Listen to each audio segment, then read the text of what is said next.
साथियों, employment generation का एक और पक्ष है और वो इंफ्रास्ट्रक्चर प्रोजेक्ट्स में सरकार द्वारा किया गया इन्वेस्टमेंट।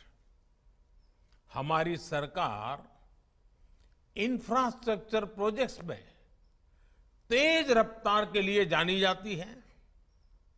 जब सरकार कैपिटल एक्सपेंडिचर पर खर्च करती है तो बड़े पैमाने पर इंफ्रास्ट्रक्चर जैसे रोड, रेलवे, पोर्ट, नई इमारतें, बहुत सी प्रकार की चीजें तैयार हो जाती है। इंफ्रास्ट्रक्चर निर्माण में इंजीनियर, टेक्नीशियन, अकाउंटेंट, श्रमिक, हर प्रकार के उसमें तरह तरह के इक्विपमेंट, स्टील, सीमेंट, ऐसी भांति भांति की चीजों की जरूरत पड़ती है। हमारी सरकार के दौरान पिछले 8-9 वर्षों में कैपिटल एक्सपेंडिचर में 4 गुना बढ़ोतरी हुई है। इससे रोजगार के नए अवसर और लोगों की आय दोनों में वृद्धि हुई है। मैं आपको भारतीय रेलवे का उदाहरण देता हूं। 2014 से पहले 7 दशकों में 20,000 किलोमीटर के आसपास रेलवे लाइनों का इलेक्ट्रिफिकेशन हुआ था। पिछले 9 वर्षों में हमने करीब करीब 40,000 किलोमीटर रेल लाइनों का इलेक्ट्रिफिकेशन पूरा किया है। 2014 से पहले एक महीने में सिर्फ 600 मीटर नई मेट्रो लाइन बनाई जाती थी। 600 मीटर। आज हम हर महीने लगभग 6 किलोमीटर की नई मेट्रो लाइन बना रहे हैं। तब हिसाब मीटर में होता था, आज हिसाब किलोमीटर में हो रहा है।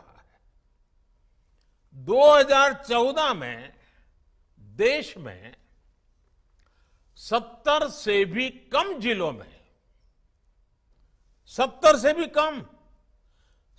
से भी कम जिलों में गैस नेटवर्क का विस्तार हुआ था। आज ये संख्या बढ़कर 630 जिले तक पहुंच गई है।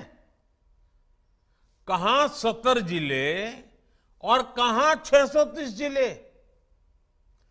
2014 तक ग्रामीण इलाकों में सड़कों की लंबाई भी 4 लाख किलोमीटर से कम थी।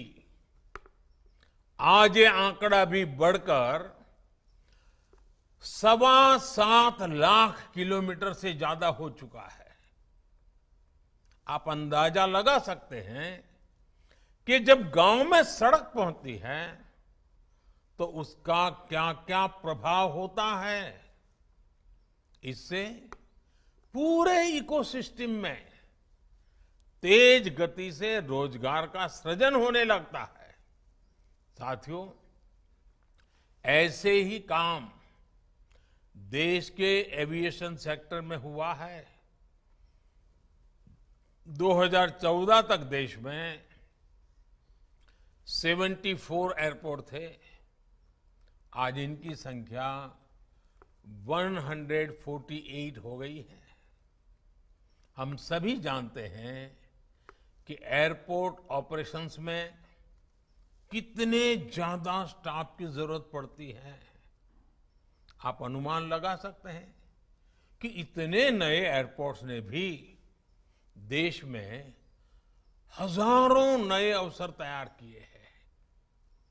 और आपने देखा है कि हाल ही में एयर इंडिया ने रिकॉर्ड संख्या में नए हवाई जहाज खरीदने का ऑर्डर दिया है। कई और भारतीय कंपनियां भी इसी तैयारी में हैं।